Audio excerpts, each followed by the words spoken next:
Hello les amis et bienvenue dans cette nouvelle vidéo. J'espère que vous êtes en forme parce que moi aujourd'hui j'ai la patate.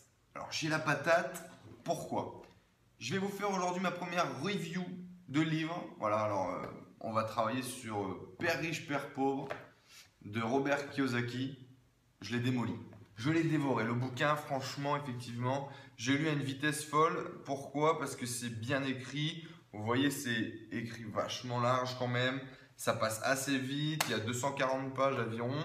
Alors Robert Kiyosaki, pour ceux qui ne le connaissent pas, c'est un millionnaire américain qui du coup, après à 47 ans je crois, il a pris sa retraite et il a décidé de se tourner exclusivement vers l'éducation financière. Donc donner des conférences, des cours, écrire des livres sur comment devenir financièrement intelligent. Et donc, c'est ce qu'on va découvrir ensemble aujourd'hui dans cette review de bouquin. Alors, grosso modo, le pitch du livre est simple. Je vais même vous lire un peu ce qui est écrit au dos parce que c'est tellement magnifique. Briser le mythe selon lequel il faut gagner beaucoup d'argent pour être riche. Remet en question cette croyance voulant que votre maison est un actif. Je sais que je vais choquer plein de monde, mais c'est rien. On en discute après. Expliquer aux parents pourquoi ils ne doivent pas se fier au système d'éducation pour enseigner les rudiments de l'argent à leurs enfants. Et vous enseigne quoi enseigner à vos enfants afin qu'ils connaissent plus tard la réussite financière. Effectivement, il nous explique que l'argent, faire de l'argent, ça s'apprend. Et que c'est pas à l'école qu'on l'apprend, ça je pense qu'on va tous être d'accord là-dessus. Aujourd'hui vous avez beau avoir un bac+8, j'ai lu encore là dans la presse récemment, bac+8, je suis bouchère. Voilà, supermarché parce que j'ai pas eu ma thèse, etc. Bon, donc c'est pas à l'école qu'on nous apprend à faire de l'argent, ça c'est un fait. Et où on apprend à faire de l'argent du coup, dans l'éducation que l'on va transmettre à nos enfants. Et pour ceux qui n'ont pas de chance d'avoir des pères riches, c'est d'aller se créer du coup ce père riche, trouver des mentors, trouver des gens qui ont réussi et aller essayer d'aller glaner de l'information, d'aller chercher de l'information. Ce qui est très bien fait avec ce livre, c'est qu'effectivement, c'est à l'âge de 9 ans que Robert se projette dans le livre et donc son éducation financière a commencé à l'âge de 9 ans. Donc il nous parle avec les mots d'un enfant. Vraiment c'est très simple, c'est très soft et c'est vraiment accessible à tous. Et c'est ce qui m'a vraiment facilité la lecture aussi je pense de ce bouquin parce que les termes sont très simples, il met des images partout, même sur des schémas financiers etc. Il essaie de vraiment tout simplifier. Et c'est vraiment du coup très facile, très accessible à lire. Donc rapidement, l'introduction est simple. Robert a deux pères. En fait, son père biologique et le père de son meilleur ami, qui l'appelle du coup père riche et père pauvre. Alors, ne prenez pas mal, les termes riche et pauvre sont faits exprès pour contraster en fait une éducation financière. Donc, son père riche qui était financièrement intelligent et son père pauvre qui était financièrement beaucoup moins intelligent. Et bien évidemment, c'est contrasté parce que son père riche a bac-2 et son père pauvre a bac+8. Il est prof, il est doctorant à la fac et son père riche a plusieurs sociétés, a fini à la retraite, voilà, multimillionnaire, l'homme le plus riche d'Hawaï et il a légué à ses enfants plusieurs millions de dollars. Les concepts sont simples, l'objectif est de quitter la rat race. On a déjà pu élaborer un petit peu ce sujet de la rat race, la course de rat dans d'autres vidéos précédemment. Mais voilà, c'est Robert Kiyosaki qui est le père de ce fondement, de cette expression de la rat race. Donc d'échanger son temps tous les jours contre de l'argent et au final de créer plus de passifs que d'actifs. Et justement, le thème principal de ce bouquin, c'est effectivement savoir faire la distinction entre qu'est-ce qu'un actif et qu'est-ce qu'un passif. Alors voilà, rapidement, je vais reprendre quelques perles que vous allez pouvoir retrouver dans le livre. Vous êtes à l'image de vos pensées. C'est tellement vrai. Quand vous pensez quelque chose, quand vous visualisez quelque chose intérieurement, c'est comme ça que vous allez le projeter dans votre vie, dans vos actions. Vous allez agir en fonction de ce que vous allez penser. Être salarié est une solution à court terme sur un problème à long terme. Alors celle-là, elle est juste énorme. Parce qu'effectivement, il explique que gagner de l'argent, enfin voilà, avoir de l'argent, devenir riche plus ou moins, avoir de l'argent, ne pas avoir de soucis d'argent, ça c'est un problème long terme. Et devenir salarié finalement, c'est gagner de l'argent tous les mois.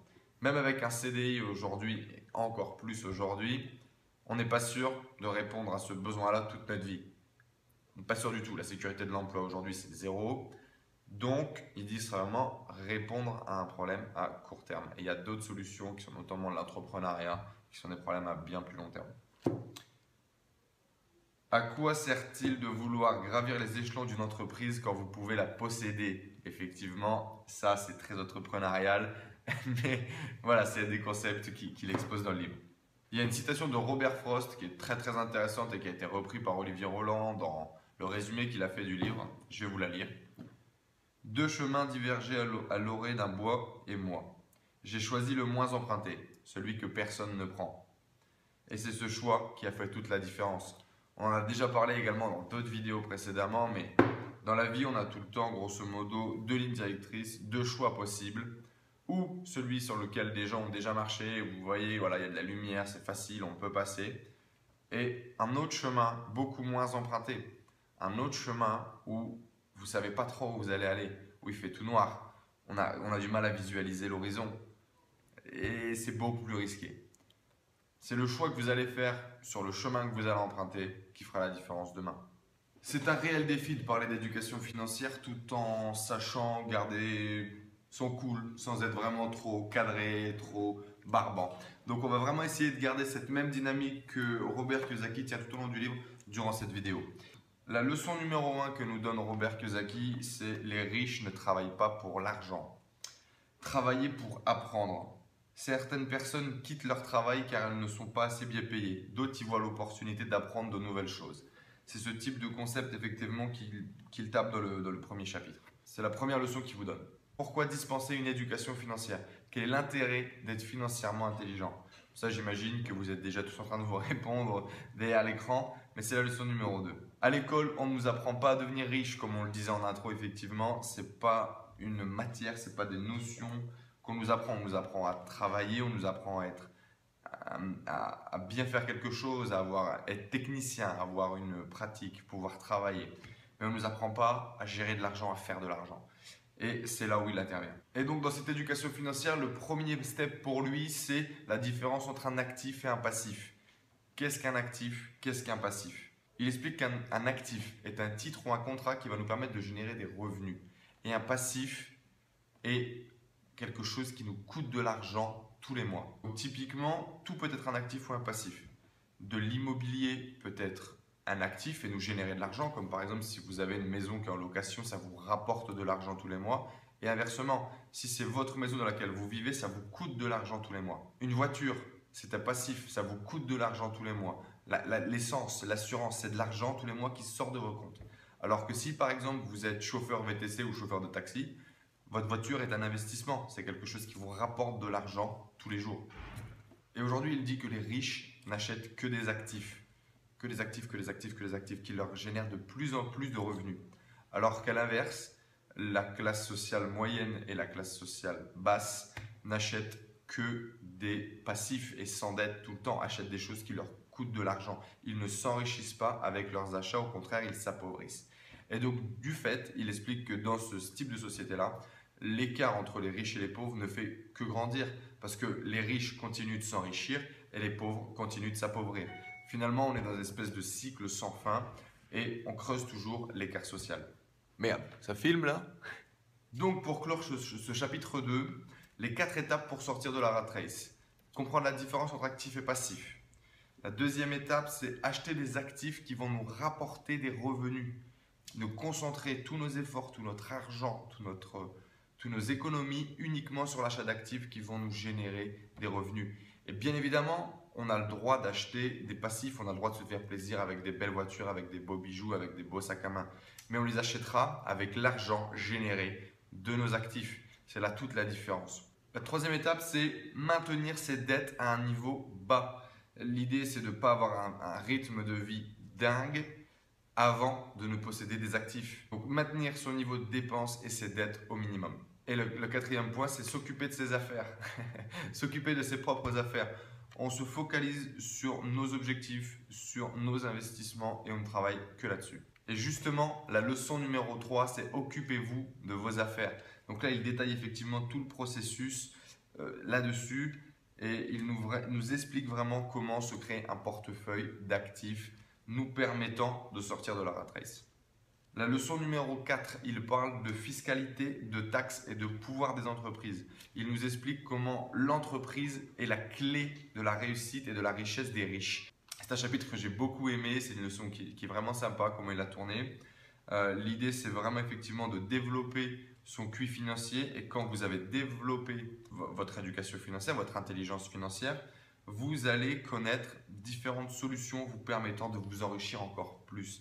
Et les riches maîtrisent cette arme qui est les sociétés. Utilisez les sociétés pour pouvoir gagner toujours plus d'argent. Et une phrase qu'il répète souvent, c'est « payez-vous en premier ». Payez-vous en premier. Voilà, très important, que vous pourrez retrouver du coup dans le livre.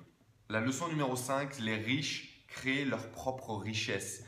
Alors là, il explique qu'avec du coup ce coefficient intellectuel financier que vous avez développé, votre état d'esprit que vous avez boosté pour ouvrir les portes aux opportunités et les saisir, vont vous permettre aujourd'hui de sélectionner justement les meilleures opportunités qui vont se présenter à vous et faire de l'argent.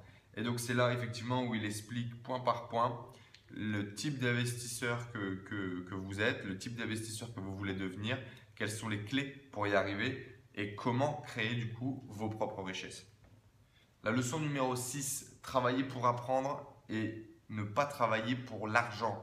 À partir du moment où on va être détaché de cette notion alimentaire de l'argent, c'est là où selon lui, on va pouvoir réussir à faire du gros cash, à faire du vrai argent. Et donc il met en avant des matières comme le marketing, le management ou la communication. C'est selon lui des domaines dans lesquels on doit devenir expert pour pouvoir créer une vraie richesse, se créer une vraie liberté financière. Autre point important, il valorise bien évidemment le passage à l'action. Il dit une phrase qui est très forte, c'est « l'action sera toujours votre meilleur allié, pas l'attentisme chronique. Foncez, agissez, apprenez de vos erreurs et rectifiez le tir ». Alors personnellement, ce que j'ai retenu de ce livre, c'est que tout est possible. C'est pas parce qu'aujourd'hui on n'est pas riche, qu'on n'y a pas d'une famille riche, qu'on ne peut pas le devenir. La richesse est subjective, ça va vraiment dépendre de votre niveau de vie, de votre niveau d'attente en termes de finances et des actions que vous allez mener. Aujourd'hui, grâce à ces conseils, j'ai déjà moi-même démarré à essayer de m'acheter des actifs, de limiter mes passifs, voilà, à essayer vraiment d'organiser mes finances et d'avoir une vraie structure, de ne pas travailler comme ça à tout va, mais bien d'avoir un réel plan de bataille. La deuxième notion vraiment que je retiens qui est très forte, c'est effectivement l'éducation financière, on ne l'apprend pas à l'école, on nous l'apprend nulle part en fait. Il faut juste avoir la chance d'avoir des gens financièrement intelligents autour de soi ou d'aller en chercher. Et moi, mais malheureusement, je n'ai pas la chance d'avoir un père riche, du coup, mais je suis allé le chercher. Et c'est comme ça vraiment aujourd'hui que je me sens réellement avancé sur le plan financier et sur le plan des investissements. Voilà, du coup en conclusion, effectivement, je vais vous donner mon avis. Comme vous l'aurez compris, j'ai kiffé. Effectivement, ce livre a juste été génial pour moi. C'est vraiment le premier step du coup dans l'éducation financière que j'ai fait et j'ai vraiment adoré. Son style d'écriture, la position qu'il prend pour nous expliquer vraiment son schéma, son intelligence, comment est-ce qu'il s'est fait, comment est-ce qu'il s'est créé, les études de cas, la mise en situation qu'il nous donne. C'est très clair, je pense vraiment avoir compris 80% du livre. J'ai relu pas mal de passages 2 fois pour être sûr de bien avoir compris toutes ces notions. Mais en tout cas, vraiment, vraiment génial. Et bien évidemment, c'est un livre que je recommande. Vous devez être instruit à ce niveau-là pour demain être plus alerte et plus prêt à saisir les opportunités qui vont s'offrir à vous. Voilà, bien entendu, si vous voulez devenir un serial investisseur et si vous voulez devenir financièrement intelligent, mais je vous recommande de lire ce livre. Je vais vous laisser un petit lien là juste en dessous dans la description. N'hésitez pas, si vous voulez acheter ce livre, à passer par ce lien. C'est un lien d'affiliation, je vais gagner, je vais être rétribué un petit peu, quelques pourcentages sur ce livre. Mais ça me permettra, si vous êtes beaucoup à l'acheter, de continuer à acheter du matériel et à monter les vidéos. Alors voilà, j'espère en tout cas vous avoir donné envie de lire ce bouquin parce que moi personnellement j'ai adoré et c'est pour ça d'ailleurs que dans la même série j'ai continué et j'ai acheté du coup l'entreprise du 21e siècle.